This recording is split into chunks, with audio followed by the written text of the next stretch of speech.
Hello everybody. If you're wondering what is going on with your RV or boat batteries when parked or underway, you may find this video beneficial. We will keep things very high level for the casual camper and dive deeper from time to time for the engineers amongst us. We are not claiming to know everything, and we certainly make mistakes. So please, don't take our information as expert advice. We simply want to share our observations and what worked for us. The actual science is more nuanced than what we can share here. We'll share our reasons to optimize charging while underway and touch on some battery fundamentals. We'll explain why the factory setup did not work for us and why our DC-to-DC charger is a game changer. We will publish part 2 in a few days, covering all aspects of the installation and explaining why it is safe.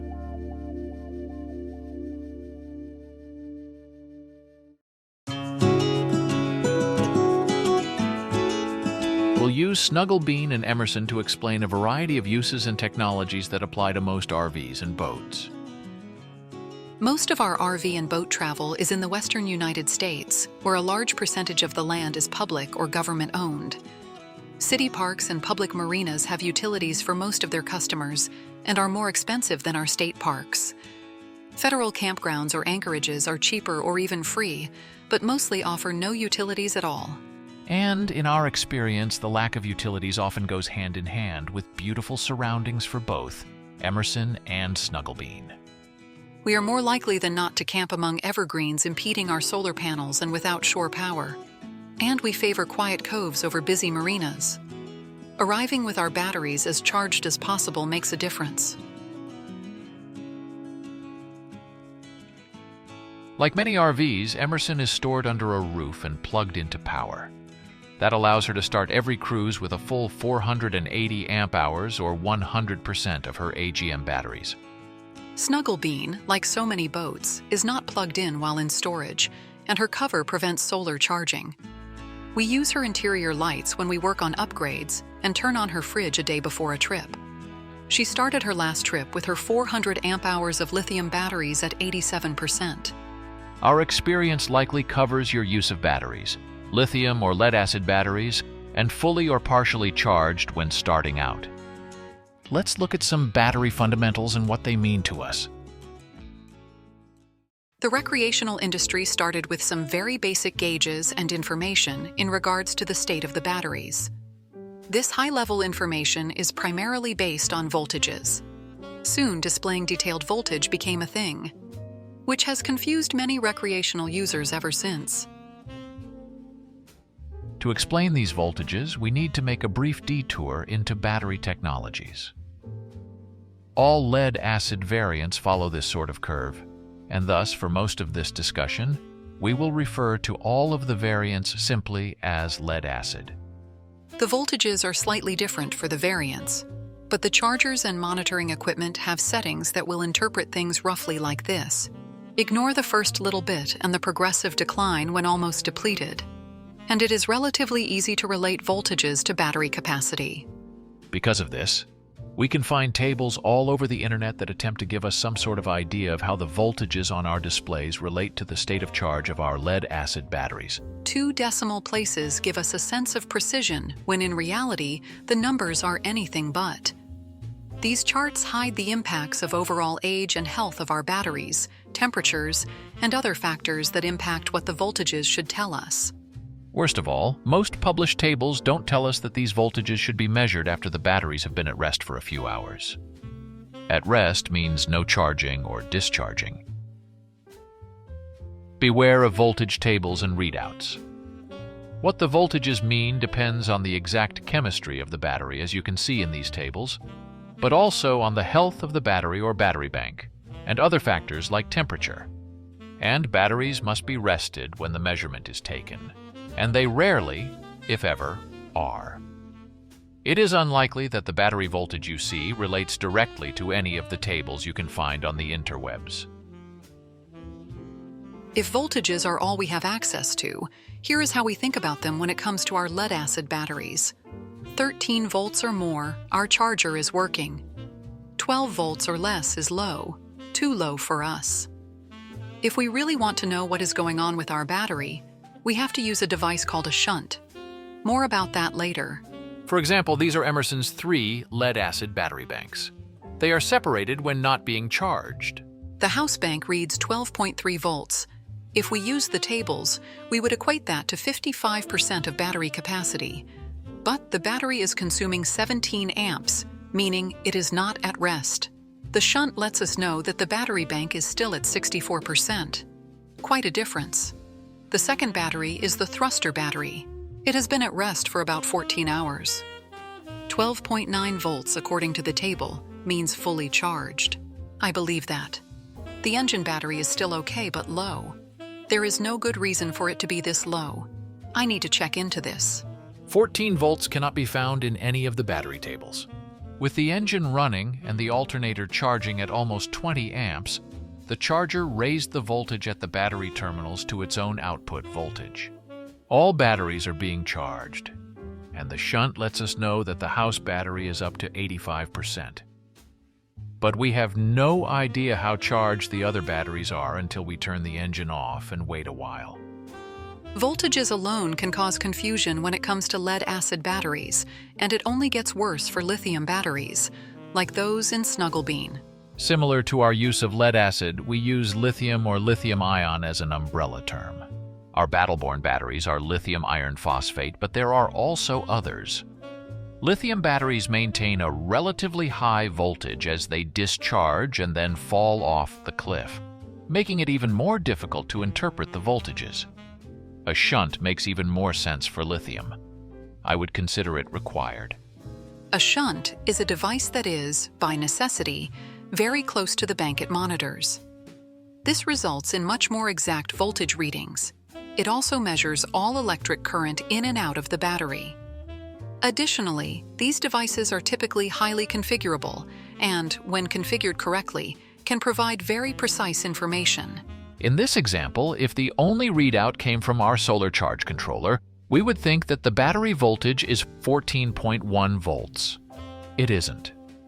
It is the voltage the solar charge controller sends to the battery. Victron's labeling of the data does not help. When chargers charge, they cannot measure the battery's voltage. They only see their own output at the battery terminals. This can easily be misleading. Just one more important battery concept before we look at the practical implications. We'll ignore the complications and dangers of connecting batteries with different chemistries. When two batteries are being connected, they will attempt to equalize their voltages, similar to the water leveling out when we connect two water bowls. If there is a great difference, the flow or current will be high. If the difference is small, the current will also be small. When connected, batteries will equalize their voltages over time. This can cause big issues, as we will discuss later in this video.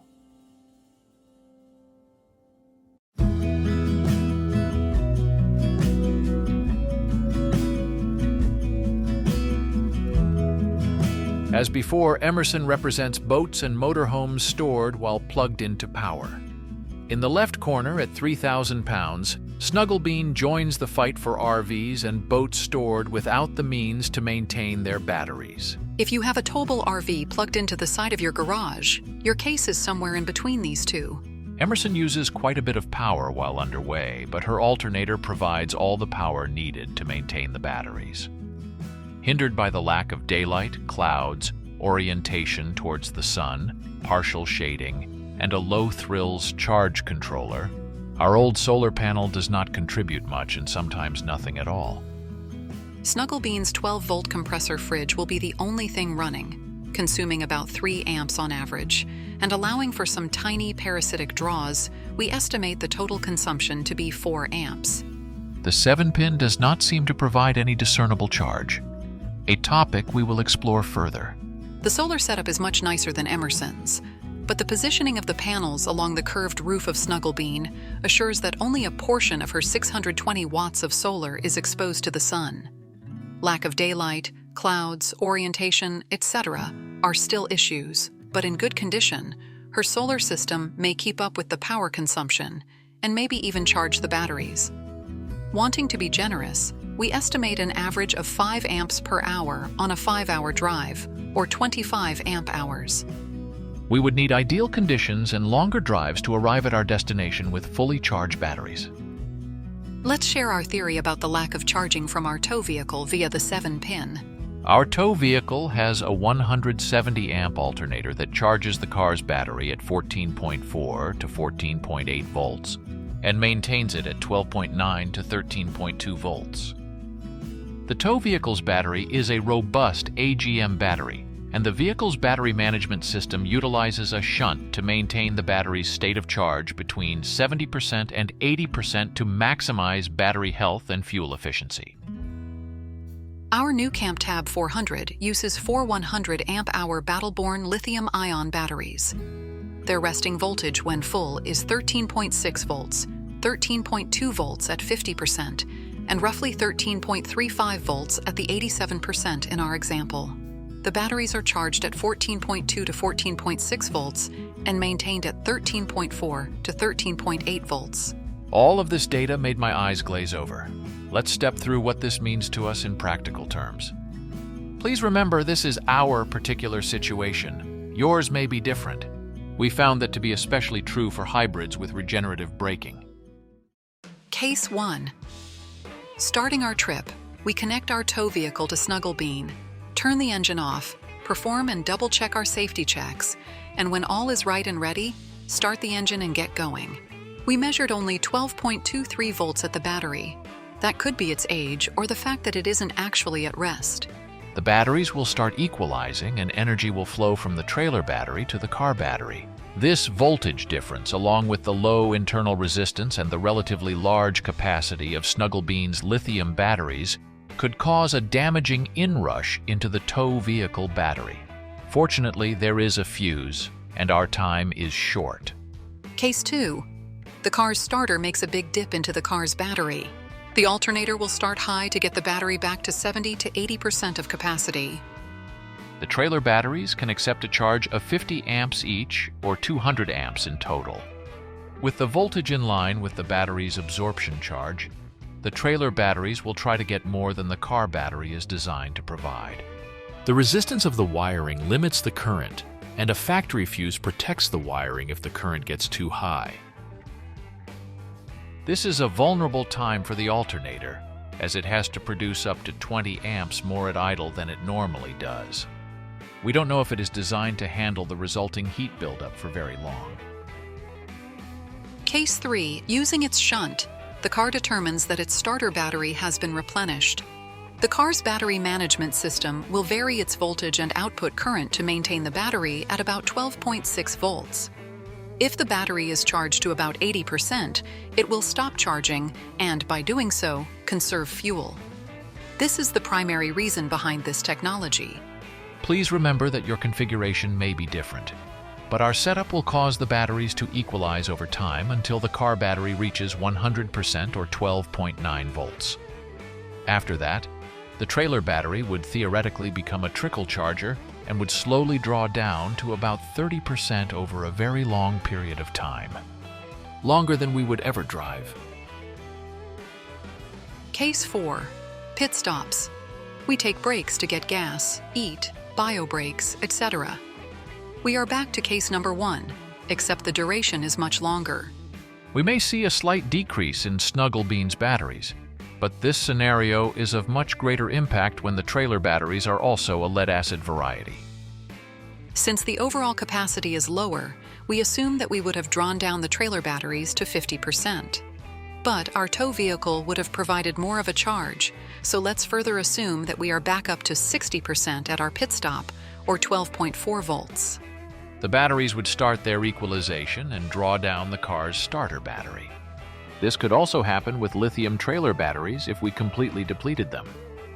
As the appliances in the trailer continue to consume energy, the trailer and starter battery would jointly draw down to zero, and we would not be able to start our car. Best keep our pit stops short and/or unplug that 7-pin connection. While old-school alternators like the one in Emerson charge at 14 volts or more, the smart alternator in our tow vehicle varies voltages and its output. As a result, our lithium trailer batteries alternate between being charged and discharged during normal road trips. We don't get much of a gain, if anything, from the alternator. We are worried about the stress on our alternator at low engine speeds, and we carry spare fuses. Lead-acid trailer batteries are likely to drain the tow vehicle's battery during stops. And once lithium batteries drain to about 10%, they too could kill our SUV battery. We have seen smart alternators, particularly those used by some hybrid SUVs, boost their voltage as high as 18 volts at times. This could have unpredictable impacts on trailer batteries and electronics, possibly damaging expensive components. Luckily, all of this can be addressed by DC-to-DC chargers. Let's look into that next.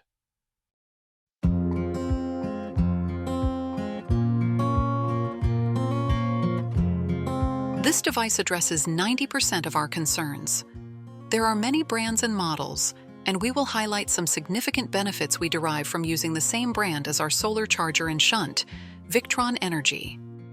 Here's the basic function. It sits between two sources of 12-volt DC power, like a car battery, and our trailer batteries. It will allow current to flow from input to output, but not the other way around. And by default, it will only allow this connection when it determines that the alternator and/or car battery provide a sufficiently high voltage. Once the connection is made, it regulates the output based on settings we made to match our trailer batteries. And the device's engine shutdown detection prevents operation if the alternator does not provide sufficient voltage or the engine is turned off. Let's look at this in practice using our 4 cases of prepare, start, drive, and stop from earlier in this video. With the engine off, the DC-to-DC charger reports the voltage of the tow vehicle battery, in this case slightly under 12.6 volts. The connection to the trailer batteries is not active or off. Our trailer batteries hold steady at 13.28 volts. Turning on the ignition lowers the voltage of the car battery, and cranking the starter temporarily drops the voltage to under 11 volts. The alternator's voltage spikes, and it produces power to replenish the tow vehicle's battery. Once the alternator's voltage is stable, our DC-to-DC charger allows the connection to the trailer batteries. While underway, the alternator will reduce its voltage to maintain the car battery, and the DC-to-DC charger will boost the voltage to effectively charge the trailer batteries. At 97%, our trailer batteries are nearly full, but the charger is still sending roughly 12 amps to bring them to 100%. When we and the engine stop, so does the DC-to-DC charger. Our rig can be parked all night with the 7-pin harness connected, but the trailer battery bank and the tow vehicle battery will not affect one another. They have been automatically disconnected. Let's summarize what our DC-to-DC charger does for us. These were our key concerns when towing Snugglebean. With a DC-to-DC charger, our alternator is now charging the trailer batteries. The advertised maximum charge is 220 watts at 18 amps.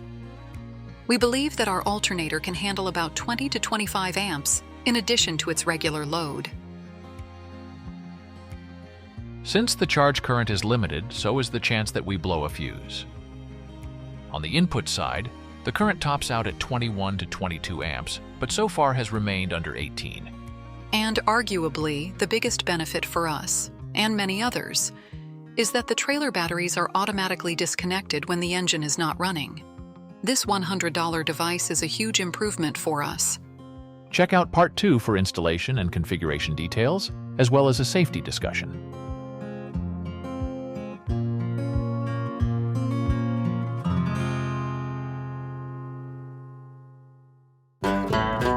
Thank you for joining us.